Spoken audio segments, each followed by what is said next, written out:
Dhaka bank business metre অনুষ্ঠানে সবাইকে আমন্ত্রণ জানাচ্ছে মিস মাজজারিন খান। দর্শক, আজ আমরা আলোচনার বিষয় রেখেছি সীতাকুণ্ড ট্র্যাজেডি এবং জাহাজ পুনঃপ্রক্রিয়াজাতকরণের ভবিষ্যৎ নিয়ে আমরা আজকে কথা বলবো। আমাদের এই বিষয়ে কথা বলার জন্য এই খাতের দুজন এক্সপার্টকে আমরা ডেকেছি। আমাদের সাথে রয়েছেন মোহাম্মদ শামসুল আলম, ব্যবস্থাপনা পরিচালক, মেরিন হাউস লিমিটেড। আমরা আমাদের মাঝে পেয়েছি তোফায়েল কবির খান, ব্যবস্থাপনা পরিচালক ও সিইও, খান ব্রাদার্স গ্রুপ। আমরা চলে যাচ্ছি আমাদের আজকের অনুষ্ঠানে। আপনাদের দুজনকে স্বাগত আমাদের অনুষ্ঠানে আসার জন্য। আসলে শিপ ব্রেকিং সেক্টর আমরা জানি যে খুব প্রমিজিং একটা সেক্টর, এবং রিসেন্টলি আসলে এই সেক্টরের গ্রোথ আমরা দেখেছি যে অতীতের অনেক আগের তুলনায় কিন্তু প্রায় বেশ কিছু শিপ ব্রেকিং ইন্ডাস্ট্রিকে গ্রিন ইন্ডাস্ট্রি হিসেবে তাদেরকে স্বীকৃতি দেওয়া হয়েছে বিদেশি অর্গানাইজেশনগুলো, বিশেষ করে জাইকাও যতটুকু জানি আমরা এ নিয়ে কাজ করছে। যেহেতু মোহাম্মদ শামসুল আলম আপনি কমপ্লায়েন্স ইস্যু নিয়েও কাজ করেন এবং ডিরেক্টলি আপনি ফরেন অর্গানাইজেশনগুলোর সাথেও জড়িত আছেন, আপনার কাছে একটু জানতে চাই যে এই যে রিসেন্টলি শিপ ব্রেকিং ইন্ডাস্ট্রি বা সীতাকুণ্ডে যে ঘটনাগুলো ঘটেছে এবং বেশ কিছু মানুষের প্রাণহানি হয়েছে, বিশেষ করে শ্রমিকদের, এটি আসলে তো একটা কমপ্লায়েন্সের বড় ধরনের ঘাটতি ছিল, এবং সেই ঘাটতি থেকেই আসলে এ ধরনের বড় ধরনের ঘটনা হয়েছে। কিন্তু কমপ্লায়েন্স আমরা দেখি শুধু কাগজে কলমেই থাকে। আসলে ঘটনা কি হয়েছিল এবং কিভাবে আসলে এত বড় একটা ঘটনার অবস্থানে আমরা গেলাম? ধন্যবাদ। আমাদের বাংলাদেশের অন্যতম প্রমিজিং সেক্টর এই শিপ ব্রেকিং সেক্টর। একটু ব্যাখ্যা করি। সারা ওয়ার্ল্ডে প্রচুর শিপ বিল্ডিং হচ্ছে, বড় বড় শিপ, সেগুলা 15 বছর 20 বছর পর পর এগুলার রিসাইক্লিং করতে হয়, অর্থাৎ ব্রেকিং করতে হয়। সেই হিসাবে ওয়ার্ল্ডের 4টা দেশ শিপ ব্রেকিং করে, টার্কি, বাংলাদেশ, পাকিস্তান এবং ভারত। তার ভিতরে বাংলাদেশের অবস্থান এখন দ্বিতীয়তম। তো এটা আসলে আমরা প্রথমেই ছিলাম। এখন এই গ্রিন ইস্যুতে এবং কমপ্লায়েন্স ইস্যুতে আমরা পিছনে পড়ে গেছি, বাট ভবিষ্যৎ খুবই প্রমিজিং, কারণ আমাদের ইন্ডাস্ট্রিটা, আমাদের টোটাল বাংলাদেশের গ্রোথের পিছনে এই ব্রেকিং ইন্ডাস্ট্রি বিরাট অবদান, কারণ স্টিল কনজামশন 90%ই আসে এই ইন্ডাস্ট্রি থেকে। তো রিসেন্টলি যে ঘটনাটা ঘটলো, এটা আমাদের ব্যবসার শিল্পের ভবিষ্যতের জন্য একটা আমাদের শিক্ষা। সেটা হলো এই যে ইন্ডাস্ট্রিতে ঘটনাটা ঘটলো, এটা একটা কমপ্লায়েন্স সার্টিফাইড ইন্ডাস্ট্রি। এ ধরনের ঘটনা 2024 সালেও আরেকটা শিপ ব্রেকিং ইয়ার্ডে ঘটেছিল, সেটাও কমপ্লায়েন্স। তো এখন আমরা বলতে পারি কমপ্লায়েন্স কি কাগজে কলমে? আসলে কমপ্লায়েন্স কাগজে কলমে না, বাস্তবেও যথেষ্ট কমপ্লায়েন্ট শিপ ব্রেকিং ইয়ার্ডগুলা। তো এখানে দুইটা জিনিস আছে। একটা জিনিস হলো যে একটা শিল্প যখন গ্রিন হয় তখন তার ইন্টারন্যাশনাল হংকং কনভেনশন অনুযায়ী বিভিন্ন কমপ্লায়েন্স পূরণ করতে হয়। তো সেটা পূরণ করেই বাংলাদেশে BVNK এবং রিনা, যারা ইন্টারন্যাশনাল ক্লাসিফিকেশন সোসাইটি, তারা সার্টিফিকেটগুলো প্রদান করে। কিন্তু এর পরবর্তীতে যখন কাজ হয়, একটা শিপ আনা হলো, তখন তার বিভিন্ন জায়গা থেকে সার্টিফিকেশন নেওয়ার প্রয়োজন হয়। তার ভিতরে অন্যতম হলো, বিশেষ করে এটা গ্যাস ক্যারিয়ার, LNG ক্যারিয়ার। এ ধরনের জাহাজ মাত্র ব্রেকিং শুরু হয়েছে 2022, 23, 24 সালের পর থেকে। তো এই ধরনের ভেসেলে অন্যতম হলো গ্যাস ফ্রি সার্টিফিকেশন নেওয়া লাগে, সেটা বিস্ফোরক অধিদপ্তর প্রদান করে। রেড, অরেঞ্জ অ্যান্ড গ্রিন, এই 3 ধরনের সার্টিফিকেট এখানে থাকে। তো সেক্ষেত্রে এখানে এটা রেড জোনেই পড়ে। কিন্তু রেড জোনের সার্টিফিকেট পাওয়া সত্ত্বেও অরেঞ্জ জোনের সার্টিফিকেট কিভাবে আসলে বিস্ফোরক অধিদপ্তরের কাছ থেকে পেল? এটি তো খুবই অ্যালার্মিং। হ্যাঁ, এটাই ইস্যুস, যে এটা সার্টিফিকেশন অথরিটির আরও মানে কমপ্লায়েন্ট এবং দায়িত্বশীল হওয়া উচিত ছিল। এবং দ্বিতীয় আর ইয়ার্ডেরও এখানে দায়িত্ব ছিল, যেটা হলো বিস্ফোরক অধিদপ্তর সার্টিফিকেট পাওয়ার পর গ্যাস ফ্রি ওই সময়টা আছে কি না, তার জন্য গ্যাস ডিটেকশন সিস্টেম সহ বিভিন্ন জিনিস পাওয়া যায়, যেটা আমার মনে হয় করা হয় নাই, না তাহলে আর অ্যাক্সিডেন্টটা ঘটতোই না। আচ্ছা, যেহেতু মালিক পক্ষ যারা, আপনারা যারা মানে এই খাতে আসলে অর্থলগ্নি করেছেন, তারা আসলে সবসময় বিভিন্ন ধরনের অজুহাতের কথা বলেন এবং বিভিন্ন ধরনের সার্টিফিকেশন সামনে শো করেন, কিন্তু বেশিরভাগ সার্টিফিকেশন দেখা যায় যে কাগজে কলমে হয়। এবং শিপ ব্রেকিং সেক্টরের সাথে যারা জড়িত, যারা শিপ বিল্ডার্স আছে, তারা কিন্তু সরাসরি সংযুক্ত। তারা আবার এই সার্টিফিকেটগুলো দেখেই কিন্তু তাদের কাছ থেকে তাদের শিপগুলো অর্ডার করার জন্য যে যে প্রক্রিয়া, সেগুলো তারা সম্পন্ন করে। আমার প্রশ্ন হচ্ছে যে এই যে ঘটনাগুলো বারংবার ঘটছে, green industry, foreign certificate, compliance, এবং এত কিছু থাকার পরও বারংবারই আমরা দেখছি যে শ্রমিকের উপরে এ ধরনের ঘটনা ঘটছে। তো এই দায়টা আসলে কাদের? এই বিস্ফোরক অধিদপ্তরের, সরকারের, নাকি যারা এই শিপ বিল্ডার্স মালিক আছে তাদের, নাকি ব্রেকিং ইন্ডাস্ট্রির সাথে সরাসরি যারা সংযুক্ত তাদের? আপনি প্রথমে একটা ইনফরমেশন আপনাকে দেই, পৃথিবীর মধ্যে সবচেয়ে হেভি ইন্ডাস্ট্রি হলো শিপ বিল্ডিং ইন্ডাস্ট্রি। আর শিপ বিল্ডিংয়ের কাজটার সাথে হলো শিপ ব্রেকিং। শিপ ব্রেকিংও একটা হেভি ইন্ডাস্ট্রি। কারণ একটা জিনিস দেখেন, একটা জাহাজ, এই যে আমাদের এখানে এক্সপার্ট আছেন, একটা জাহাজ যখন তৈরি করা হয় দেখা যায় যে 1 লাখ টিউজের একটা জাহাজ, 2 লাখ টিউজের একটা জাহাজ, যেটা 1 lakh metric ton, 2 lakh metric, এবং এটার দেখা যায় 40,000 মেট্রিক টন থেকে 50,000 মেট্রিক টন শুধু এটার ভিতরে জাহাজটার হিমসেলফ এটার গ্রস ওয়েট টনেজ আছে। ঠিক আছে, তো এই জাহাজটা আমরা পৃথিবী থেকে ইম্পোর্ট করে এনে, এটা তো আর আমাদের শিপ ব্রেকিংটা আজকে নতুন না, অনেক পুরনো একটা ইন্ডাস্ট্রি। এবং এটা আপনার আমাদের এখানে পরিচয়, উনি বললেন যে বাংলাদেশের সেকেন্ড লার্জেস্ট এখন ship breaking industry. Green certificate দেওয়া হয়েছে যেহেতু এই ঘটনাগুলো ঘটছে, এবং যেহেতু একটা হেভি ইন্ডাস্ট্রিতে এই দুর্ঘটনাটা ঘটাটা স্বাভাবিক। এটা শুধু যে বাংলাদেশে ঘটে এটা না, পৃথিবীর অনেক দেশেই ঘটে, ইন্ডিয়াতেও ঘটে, পাকিস্তানও ঘটে। কারণ এটা এত বড় একটা হেভি ইন্ডাস্ট্রি, কথার কথা একটা ওয়েল্ডার অপারেটর একটা পোর্শন সে কাটলো, হ্যাঁ, ওয়েল্ডিং করে সে মেশিন দিয়ে কাটা হলো, হঠাৎ করে এটাকে প্রসেস করার সময় ক্রেনের কোনো একটা দুর্ঘটনা ঘটলো, এই স্ক্র্যাপটা তার শরীরের উপরে পড়ে গেল। তো একটা সেফটি থাকবে না, সেফটি সিকিউরিটি তো তারা গ্লাভস, মাস্ক, টাক সবকিছু দিয়ে এটা তারা প্রোটেকশন করে। প্রতিটা ফ্যাক্টরিতে এই প্রোটেকশনগুলো হয়। আমি আগেই বলেছি শিপ ব্রেকিং একটা industry, heavy industry. Ship building industry এটা হলো পৃথিবীর মধ্যে সবচেয়ে বড় হেভি ইন্ডাস্ট্রি। এর থেকে হেভি ইন্ডাস্ট্রি আর পৃথিবীতে কোথাও, এবং এখানে সমস্ত কমপ্লায়েন্সগুলো দেন। উনি যে কথাটা বললেন যে গ্রেস ফি করার যে বিষয়টা, আমরা যখন শিপ বিল্ডিংকে শিপইয়ার্ডও যখন আমরা ডকিং করি, একটা জাহাজ যখন ডকিং করি তখন আমরা গ্যাস ফি করে নিই, বুঝছেন, যে এটা গ্যাস ফি করে নিতে হয়। তো এখানে আমাদের এই জিনিসটা দেখতে হবে, এই জায়গাটুকুর মধ্যে গ্যাস ফি করাটা হয়েছিল কিনা। গ্যাস ফি এবং সেফ ফর এন্ট্রি, এই দুটাতেই তো একটা বড় ধরনের গ্যাপ ছিল, দেখেই তো এই দুর্ঘটনা ঘটছে। তদন্ত কমিটি তো কাজও করছে। এটা তো গভর্নমেন্টের যে প্রসিডিউরগুলো আছে সেটা তো, যারা শিপ ব্রেকিংয়ে আছেন অবশ্যই ওনারা কমপ্লায়েন্স করেন। দুর্ঘটনা তো দুর্ঘটনাই, যেমন আমাদের শিপ বিল্ডিংয়ে যে দুর্ঘটনা হয় না, যেমন কাজ করতেছে হঠাৎ করে দেখা যাচ্ছে যে একটা আননোন একজন নন টেকনিক্যাল যে শ্রমিকটা, একটু অদক্ষ শ্রমিক, সে কাজ করতে গিয়ে এই একটা দুর্ঘটনার মধ্যে পতিত হয়ে গেল, ইলেকট্রিক শর্ট সার্কিট হয়ে গেল, এরকম ঘটনা ঘটতে পারে। যারা তদন্ত করছে তাদেরকে এই নথি আসলে চেক করা উচিত না? আর কিভাবে আসলে বিস্ফোরক অধিদপ্তর আর রেড জোন থেকে অরেঞ্জ জোনের সার্টিফিকেট প্রোভাইড করে, এটাও তো আসলে অবৈধ। তাহলে এই বিস্ফোরক অধিদপ্তর বা কিভাবে তার দায়িত্ব এড়াতে পারে? সেটা তো অবশ্যই গভর্নমেন্টকে এটা ক্লোজ মনিটরিং করে, যে আমাদের এখন একটাই অ্যাওয়ারনেস হতে হবে, আমাদের শিপ বিল্ডিং, শিপ ব্রেকিংয়ে যারা আছেন, আমাদের শ্রমিক থেকে ধরে A to Z, এখানে যারা পুরো অপারেশন সিস্টেমটা আছে, আমাদেরকে অ্যাওয়ারনেস হতে হবে যে ভবিষ্যতে যাতে এরকম আরো বড় দুর্ঘটনা না ঘটে। এবং আমাদের যে আমরা কথা বলি, তারপরে তো আমরা আসলে না, সেটা তো অবশ্যই অ্যাওয়ারনেস থাকতে হবে প্রত্যেকেরই। তো ধরেন একটা মৃত্যু তো এটা কোনো কনসিডারেশনেবল মেথড না, মৃত্যু তো মৃত্যু, এটার তো আর অপূরণীয় ক্ষতি, এটা তো আর রিকভারি করার কোনো সুযোগ নেই। বাট আমাদের যেহেতু এটা একটা হেভি ইন্ডাস্ট্রি, এবং আমাদের কিন্তু এই শিপ ব্রেকিং দ্বারা শিপ বিল্ডিংও হচ্ছে, আমরা শিপ ব্রেকিংয়ে প্লেট, বিভিন্ন আইটেম আমরা শিপ বিল্ডিংয়ে ইউজ করছি, এবং আমাদের এই শিপ ব্রিংয়ে বেশ কিছু আইটেম আমাদের এক্সপোর্টও হচ্ছে বিভিন্ন দেশে। তো সেইগুলোকে আমরা করছি, এটা একটা অনেক বড় একটা ইন্ডাস্ট্রি আমাদের। এবং দেখেন এই ইন্ডাস্ট্রিটাকে আমাদের, যেহেতু আমরা বাংলাদেশের second largest ship breaking industry, এটাকে আমাদের টিকায় রাখতে হলে আমরা পজিটিভ যে জিনিসগুলো আছে সেটা, এবং আমাদের যে অ্যাওয়ারনেসের যে বিষয়টা, এটাকে আরো ক্লোজলি মনিটরিং করতে হবে। কিন্তু আপনাকে তো পুরো একটা ইন্ডাস্ট্রিকে তৈরি করতে হলে তাদেরকে স্ট্রাকচার অনুযায়ী একটা রূপরেখা তৈরি করতে হবে, এবং সেখানে আপনি নেগেটিভ জিনিসটাকে সামনে আগে নিয়ে সেটার আসলে সমাধান করে সামনের দিকে সেটা দেখেন, আমাদের কিন্তু এক্সপোর্ট বেস ইন্ডাস্ট্রি, যেহেতু এখানে কিছু এক্সপোর্টও হয়, কিন্তু শিপ ব্রেকিংটা এক্সপোর্টের কোনো হয় না। কিছু পণ্য এখান থেকে কিছু প্রোডাক্ট বের হয়, সেগুলোকে আমরা রি এক্সপোর্ট করি।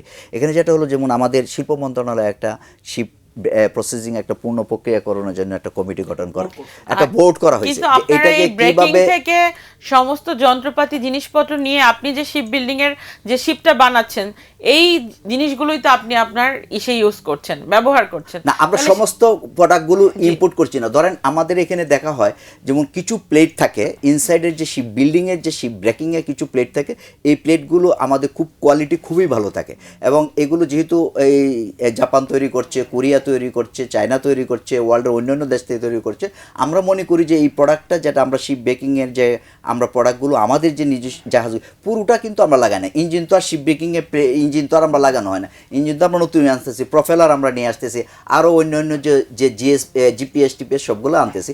কিছু প্রোডাক্ট শিপ ব্রেকিংয়ের কিছু প্রোডাক্ট আমরা শিপ বিল্ডিংয়ে ইউজ করি এবং এই প্রোডাক্টগুলো কোয়ালিফাইড এবং খুব ভালো এবং আমাদের এটা লংজিবিলিটি অনেক বেশি হয়। তা আমাদের দেখা যাচ্ছে যে শিপ বিল্ডিং শিপ ব্রেকিং এটার সাথে একটা রিলেশন রয়ে গেছে, অনেকটাই কোরিলেটেড একটার সাথে আরেকটা, অনেকটাই সম্পৃক্ত। কারো তৈরি হচ্ছে, জন্ম হচ্ছে একটি জাহাজের। জি জি।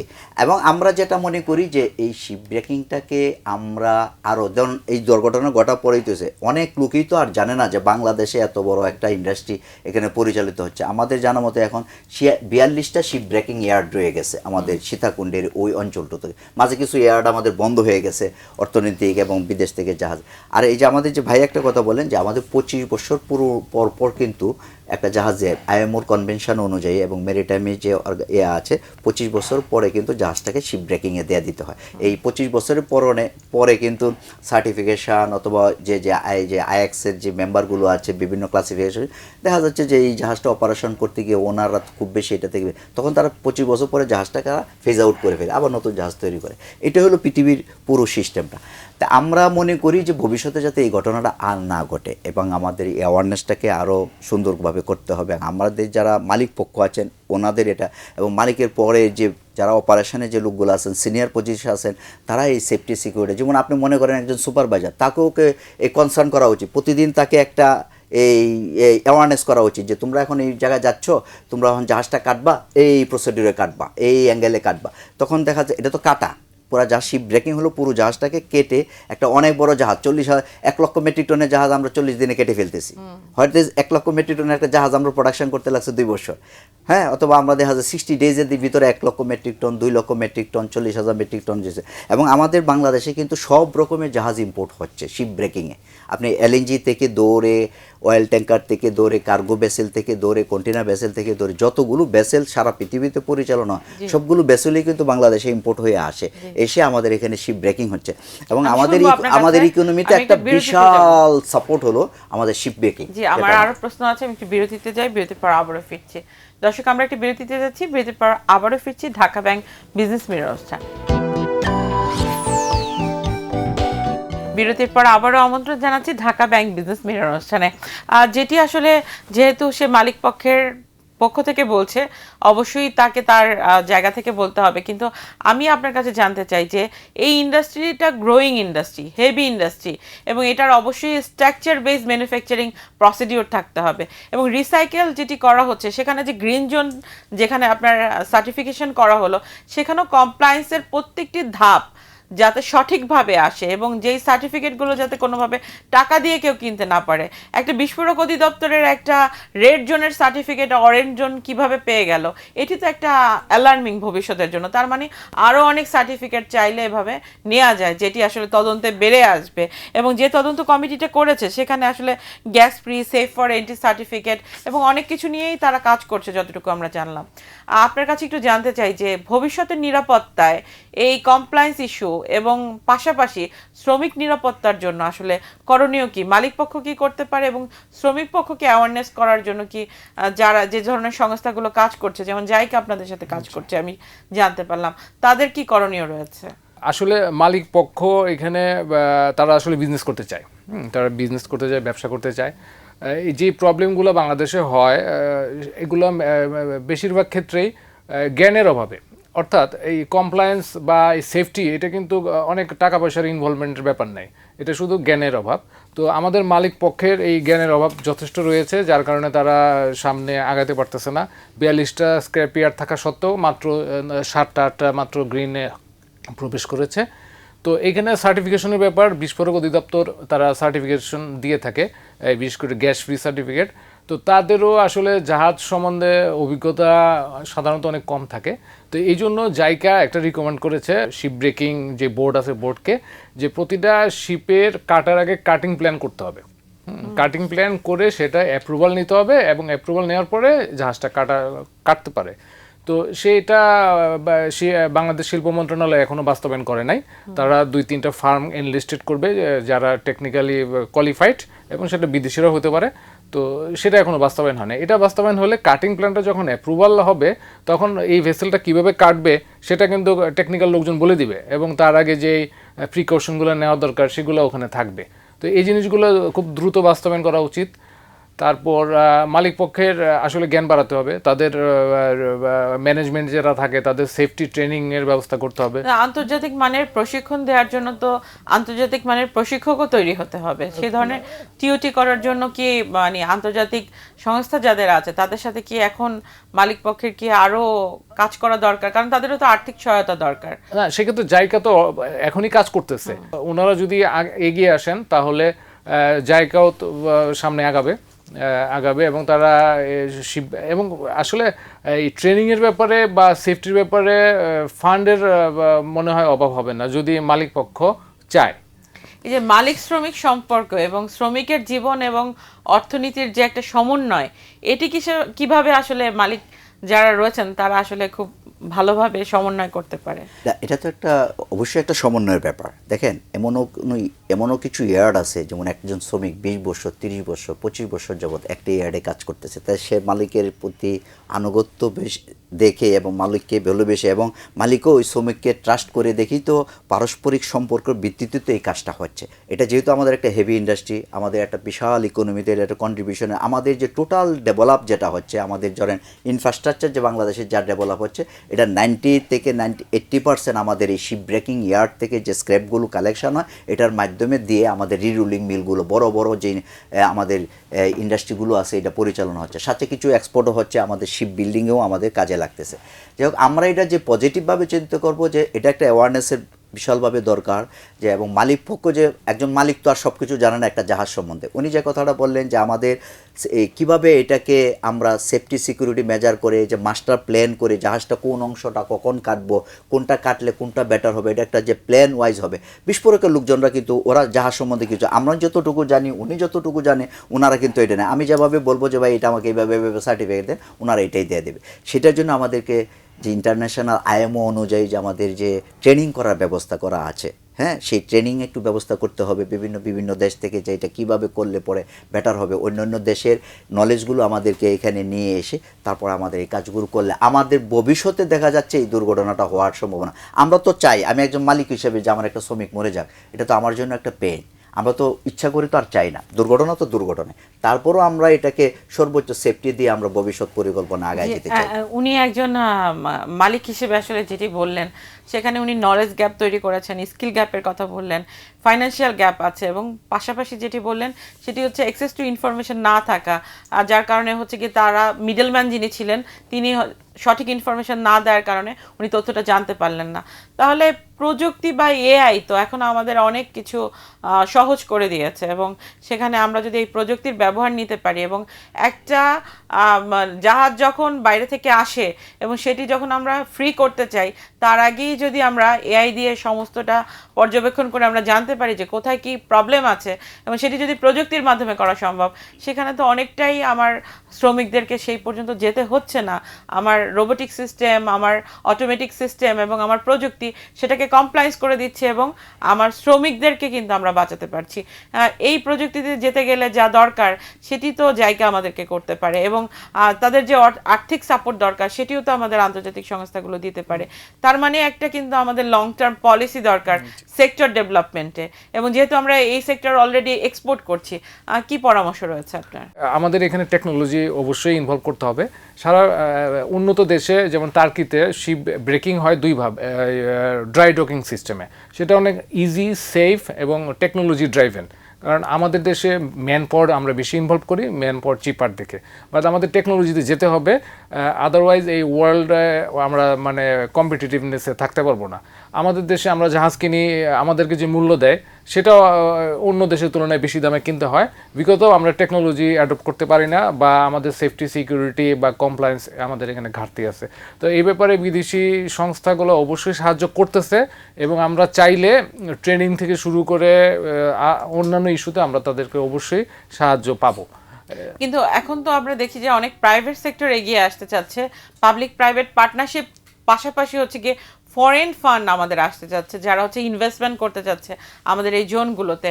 আর তাদের ক্ষেত্রে আসলে কাজ করার জন্য তো দেখা যায় যে টাকা নিয়ে আসাটা একটা বড় বাধা, বা এখান থেকে অর্থ লগ্নি করা আরেকটা বাধা।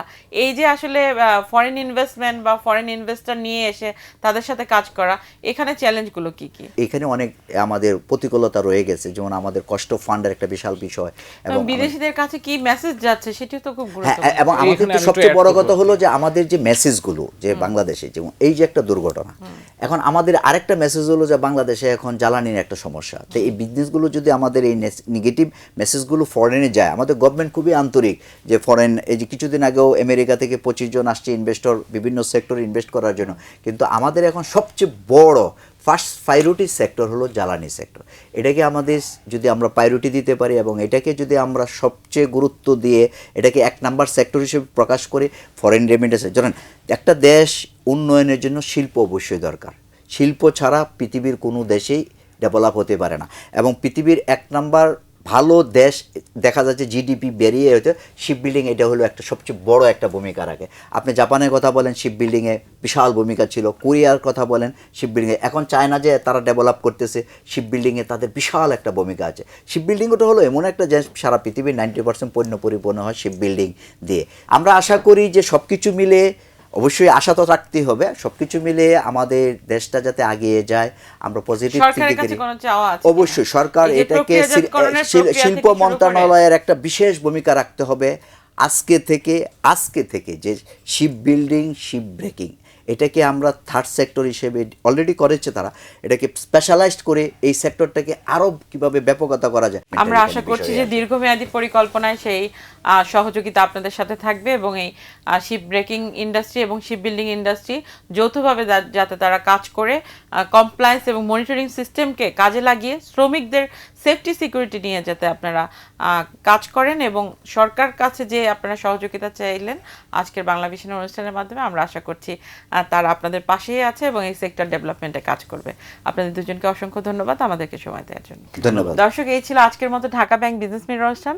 দেখা হবে আগামী সপ্তাহে। সে পর্যন্ত সবাই ভালো থাকুন, সুস্থ থাকুন, নিরাপদে থাকুন।